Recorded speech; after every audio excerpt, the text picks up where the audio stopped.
Hello friend, cooking રેસિપીસમાં તમારું સ્વાગત છે। આજે આપણે બનાવીશું મકાઈના ઢોકળા। અમારી ચેનલમાં તમે નવા આવ્યા હોય અને હજી સુધી ચેનલને સબસ્ક્રાઈબ ન કરી તો સબસ્ક્રાઈબ કરજો, લાઇક કરજો અને શેર કરજો।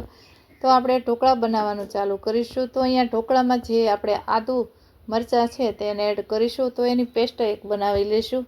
તો અહીંયા ખરલમાં મેં આદુ અને મરચાં છે તેને એડ કર્યા છે, તો આ રીતે વાટી લઈશું આપણે।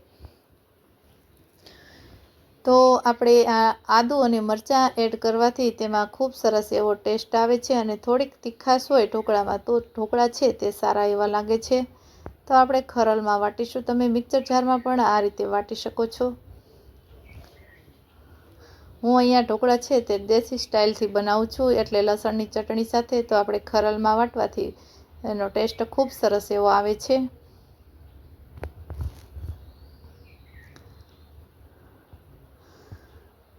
તો અહીંયા મેં સફેદ મકાઈ છે તે 2 કપ મકાઈ લેવાની છે। તો આ રીતે મકાઈ છે તે એકદમ ઝીણો લોટ નથી, સહેજ એવો કરકરો લોટ છે તે મેં દળાવીને રાખેલો છે, તેના આપણે ઢોકળા બનાવીશું। તમે મિક્સર જારમાં પણ અધકચરી વાટી અને મિક્સરમાં પણ પાવડર કરી શકો છો। તો અહીંયા મેં 2 કપ જે લોટ છે તેની સામે આપણે 2 કપ દહીં એડ કરીશું। દહીં છે તે ખાટું લેવાનું છે, એટલે તમારે છે આથાની જરૂર પડતી નથી। અને 1 ચમચી જેટલું આપણે હળદર પાવડર એડ કરીશું અને જે આદુ અને લસણની પેસ્ટ છે મરચાંની તેને એડ કરી દઈશું। સ્વાદ પ્રમાણે આપણે મીઠું એડ કરીશું અને હવે આપણે થોડીક 1 કપ જેટલી પાણીની જરૂર પડી છે। જેમ પાણીની જરૂર પડશે તેમ એડ કરતા જશું। પાણીની જગ્યાએ તમે દહીં અથવા છાશ પણ વાપરી શકો છો, પણ આપણે દહીં ખાટું છે એટલે આપણે હવે વધારે એડ કરવાનું નથી, કેમ કે ઢોકળા છે તે વધારે ખાટા થઈ જશે। એટલે આ રીતે વિસ્પરની મદદથી આપણે એને લોટ છે બેટર તેને ફેટી લેશું। આ લોટ છે 5 થી 7 મિનિટ સુધી આપણે ફેટીશું, એટલે જે ગાંઠા હોય તે છૂટા પડી જશે અને એકદમ સરસ એવું આપણું બેટર છે તે બની જશે। તો હજી આપણે થોડીક એવું થીક એવું લાગે છે, એટલે 1 ચમચી જેવું આપણે પાણી એડ કર્યું છે અને પછી આપણે હલાવી લેશું। તો આ રીતે આપણે ધીમે ધીમે હલાવવાનું છે અને એક જ દિશામાં આપણે હલાવીશું।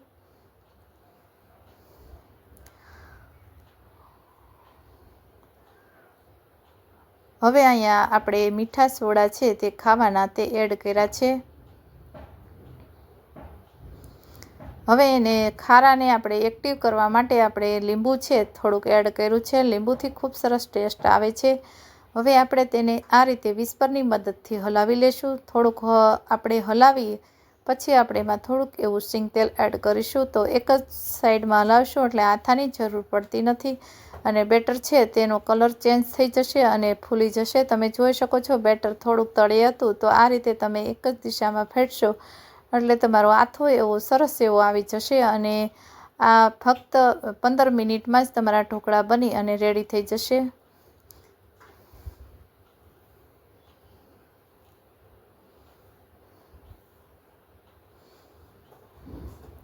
શરીરમાં કોઈ પણ હાથ પગ દુખતા હોય અને આથાવાળી વસ્તુ ખાતા ન હોય તો તમે આ રીતે ફક્ત 15 મિનિટમાં આ ઢોકળા બનાવી શકો છો અને સર્વ કરી શકો છો।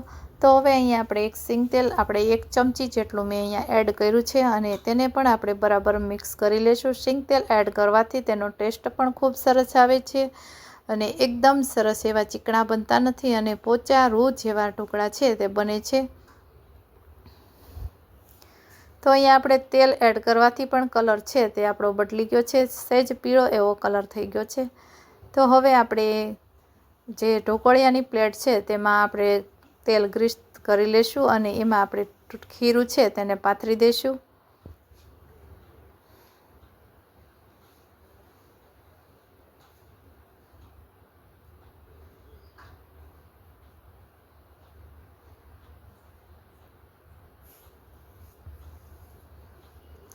અહીંયા તમારે ઢોકળાની જેવી થિકનેસ રાખવી હોય એ રીતે તમારે બેટર એડ કરવાનું છે। તો અહીંયા આપણે મીડિયમ આપણે ઢોકળા બનાવીશું, બહુ જાડાય નહીં અને બહુ પાતળાય નહીં એ રીતે। તો આ રીતે ઢોકળિયાની પ્લેટમાં બે પ્લેટમાં આ રીતે ગ્રીસ કરી અને બેટર છે તેને એડ કરી દઈશું. અને આ ઢોકળા બનાવવા ખૂબ જ ઇઝીલી અને સરળ છે. તમે પહેલી વાર બનાવતા હોય તો પણ આ ઢોકળા સરસ એવા બને છે અને ખૂબ સરસ ટેસ્ટી બને છે. તો ઉપરથી આપણે લાલ મરચું પાવડર છે તેને ટિંકલ કરીશું.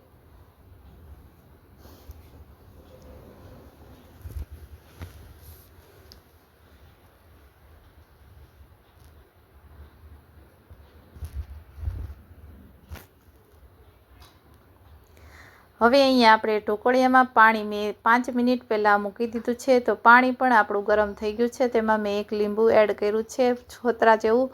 તો લીંબુ એડ કરવાથી તમારું જે નીચે ઢોકળિયું છે તે કાળું ન થાય અને ક્ષાર ન થાય, એટલા માટે ચોખ્ખું રહે એટલા માટે લીંબુ એડ કર્યું છે. અને હવે આપણે ઢોકળા બાફવાના છે. 20 મિનિટ સુધી આપણે ઢોકળા છે તેને બાફવાના છે. 20 મિનિટ સુધી બફાય ત્યાં સુધી આપણે અહીંયા લસણની ચટણી સાથે સર્વ કરવાના છે. તો અહીંયા 15 જેટલી મેં લસણની કળી લીધી છે અને તેને આપણે કાઠિયાવાડી સ્ટાઇલથી ચટણી બનાવીએ છીએ એટલે ખરલમાં વાટું છું.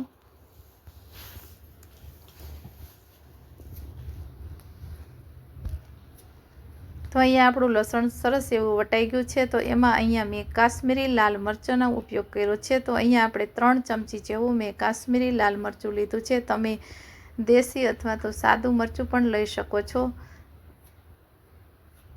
તો હવે આ ચટણી છે તે બહુ તીખી નહીં બને, કેમ કે લાલ મરચું કાશ્મીરી છે એટલે એ મોળું હોય છે. તમે થોડુંક તીખું પણ એડ કરી શકો છો તો ખૂબ સરસ એવો ટેસ્ટ આવશે.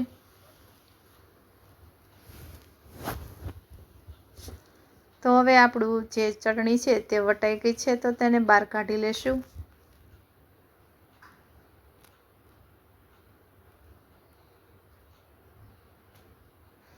તો એકદમ સરસ એવી વટાઈ અને રેડી થઈ ગઈ છે. તો આપણે ખરલમાંથી બહાર કાઢી લેશું.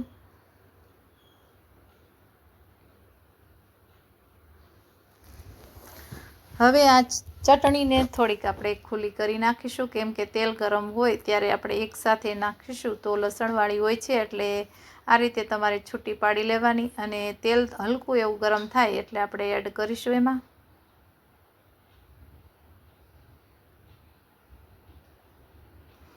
તો અહીંયા મેં એક તપેલીમાં તેલ એડ કર્યું છે અને સ્વાદ પ્રમાણે આપણે મીઠું એડ કર્યું છે. વધારે મીઠું એડ કરવાનું નથી, કેમ કે જે ઢોકળા છે એમાં પણ મીઠાનું પ્રમાણ હોય જ છે એટલે આપણે મીડિયમ એને જોઈ અને મીઠું એડ કરવાનું છે. અને ગેસની આંચ અહીંયા સ્લો રાખવાની છે, કેમ કે જો તમે વધારે હાઈ રાખશો તો તમારી ચટણી છે તે બળી જશે અને કાળી પડી જશે. તો એકદમ સરસ એવો કલર છે તે જળવાઈ રહે એના માટે આપણે ગેસ ધીમો રાખીશું અને આ રીતે આપણે મિક્સ કરી લેશું. તો તમે જોઈ શકો છો મારી ચટણીનો કલર એકદમ સરસ એવો લાલ છે. તો આ રીતે રાખવાનું છે અને ગેસની આંચ અહીંયા મેં બંધ કરી દીધી છે અને આ રીતે આપણે ઉપર જ રાખીશું એટલે એકદમ સરસ એવી સ્મેલ આવે છે આખા રસોડામાં. તો અહીંયા ચટણી બનીને રેડી થઈ ગઈ છે. ત્યાં તો આપણે જે ઢોકળા બફાઈ ગયા છે તેને ચેક કરી લેશું. તો તમે જોઈ શકો છો આપણે નાઇસની મદદથી ચેક કર્યું છે તો પણ એકદમ ચીપકતું નથી, એટલે સમજી લેવાનું કે આપણા ઢોકળા છે તે સરસ એવા બફાઈ ગયા છે. તો તેને બહાર કાઢી લેશું.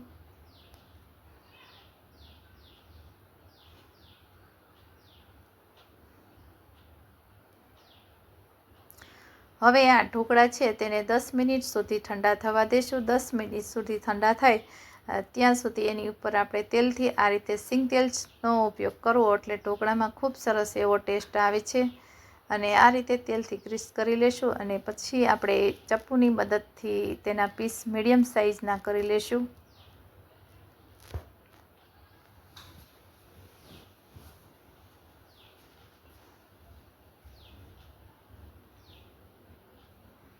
આ ઢોકળા ખૂબ સરસ એવા બને છે અને પોચા રૂ જેવા બને છે.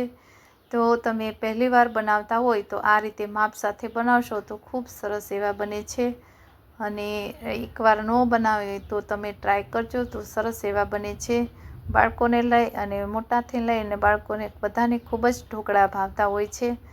તો અહીંયા આપણે ઢોકળા એક પીસ કાઢીશું તો તમે જોઈ શકો છો આપણા ઢોકળા એકદમ સરસ એવા બફાઈ અને રેડી થઈ ગયા છે અને એકદમ પોચા રૂ જેવા બન્યા છે। તો આ ઢોકળા છે તેને ચટણી સાથે આપણે સર્વ કરીશું। તો અહીંયા ચટણી બનીને રેડી થઈ ગઈ છે। તો આ અમારી રેસીપી સારી લાગી હોય તો વિડીયોને લાઇક કરજો, શેર કરજો અને અમારી ચેનલને સબસ્ક્રાઈબ કરવાનું ભૂલશો નહીં। બાજુમાં આપેલી ઘંટી દબાવશો એટલે નવી રેસીપીના નોટિફિકેશન તમને દરરોજ જોવા મળશે। Thanks for watching.